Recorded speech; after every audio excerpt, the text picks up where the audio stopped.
அவங்க வீட்டுல பெரிய முருகனுடைய படம் ஆண்டி கோலத்துல பெரிய முருகன் படம்.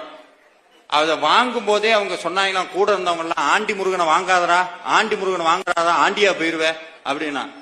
அவர் ஒரு வார்த்தை சொன்னார் சார், எனக்கு அப்படியே சுருக்குன்றுச்சு. நான் என்ன முருக பக்தன், நீதான்டா உண்மையான முருக பக்தன் காலிலேயே விழுகணும்னு தோணுச்சு. அவர் சொன்னாரா, முருகனுக்காக நான் ஆண்டியா போனோம்னா நான் தாராளமா ஆண்டியா போறேன், எனக்கு தேவையில்லை. அதுல ஒரு விஷயம் சொன்னாரு சார், இவங்க எல்லாம் ராஜலங்காரம் சொல்றாங்க, ஆனா அது என்னமோ எனக்குள்ள குறுத்துதுங்க அப்படியே உள்ளுக்குள்ள. அந்த ராஜலங்காரம் பண்றதுல கூட என்னுடைய சுயநலம் தான் உள்ள ஒளிஞ்சிருக்கு. அவருக்கு நான் அலங்காரம் பண்ணி பார்க்கணுங்கிறது ஆசை இல்லை, அவருக்கு அலங்காரம் பண்ணி பார்க்கணும்னு ஆசை இல்ல. அவரை பார்த்தா நான் ராஜா ஆகணும், அதனால அவருக்கு ராஜலங்காரம் பண்ணி பாக்குறேன். இந்த சுயநலத்தோடயா சார் முருகன்ட்ட போய் நிக்கிறது?